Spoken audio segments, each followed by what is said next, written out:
So other questions about how, and it's kind of, I think, to jump off the confidence question of how do you find opportunities when facing barriers like citizenship or eligibility restrictions? For my case, I had a lot of no's. I would not lie to you. I had a lot of no's. Like I applied to so many programs, and because I didn't have a degree, I will always get that rejection letter. And honestly, there's one time that it came within 5 minutes of my application, and it hurt my feelings. But I started looking at why I'm getting these no's, and I started putting myself out there. I recently did the DoD Cyber Centennial Challenge, and coming in, I wasn't really confident, but I ended up placing 735 out of 2,155 people. And out of that, I actually end up getting chosen to talk to a recruiter for the US Air Force. And when I also applied for my apprenticeship, I kind of felt that, maybe maybe it's not my time. But when I went into my interview and I explained all the things that I worked on, my leadership skills, my technical skills, everything ended up working out for me in the end. You just have to keep trying. Don't give up because you're going to get 1,000 no's, but that one yes is what really makes a difference in your life. Wait for your yes. Yes. I want to acknowledge that the current market, it is demoralizing sometimes when you're applying, as Bessie said, you're applying and you're receiving a lot of no's.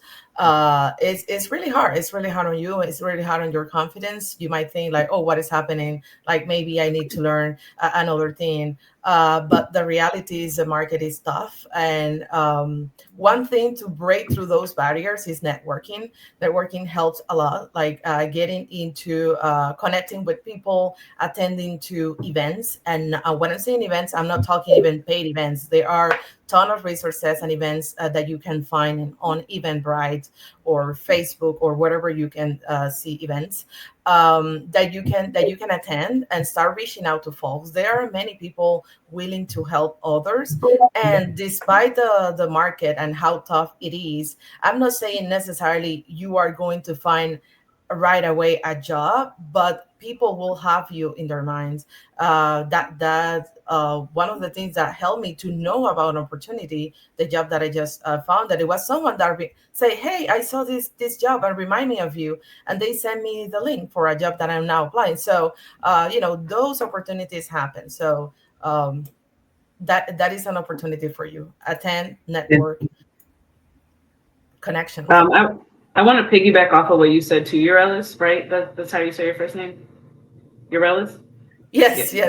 Yes, I want to piggyback off of that when it comes to networking. Yes, and I would say network as much as you possibly can, because if I'm looking at my experience, I went to the WESIS conference for the first time when I was in school, and I didn't necessarily meet someone at the actual conference, but I met someone a part of WESIS at the airport. And I just started to talk to her and tell her my experience and what I was going to school for. And that actually prompted her to go back to her boss to initiate a internship program, right? Which is how I ended up getting the internship in threat intelligence. So it's like, don't be afraid to network and reach out to people and talk to them, because you never know who you may run into. And also like who is watching you, who is seeing you speak, who sees you have that level of confidence. Even if you're scared, still show that confidence, still show that initiative, that grit, right? I would also say too, like, don't be afraid to, when you're even on LinkedIn and you're searching for jobs, don't be afraid to reach out to the recruiters, even the CISOs, right? That's how I ended up getting the job that I'm in now. I reached out to the actual CISO in my cybersecurity department, and I just said, hey, I applied for this position. Can you give me any pointers on how I can better stand out as a candidate for this particular position, or what can make me, better for this job? And, that tenacity and grit that I actually had to go and do that prompted my CISO to go and actually send my resume to the hiring manager. So it's just don't be afraid to do that. Don't think that you don't have the capabilities, or that oh, they're never going to answer, because you never know, right? So just, I would say, don't be afraid to reach out, network, and put yourself out there.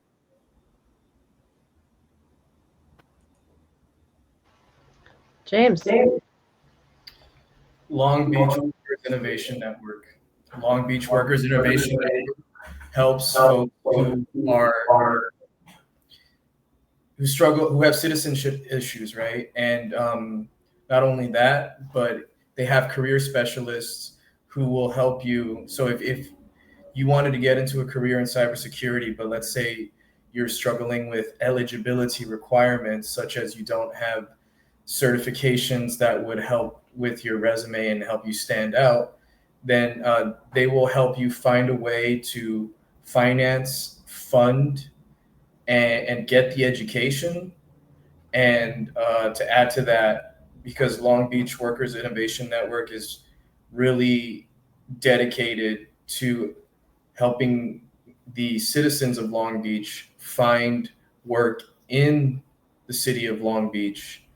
I use them for mentorship and guidance for jobs.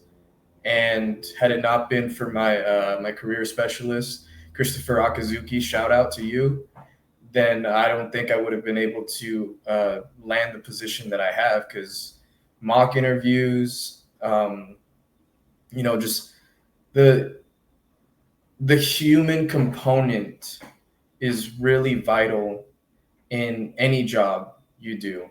Yes, technical prowess and technical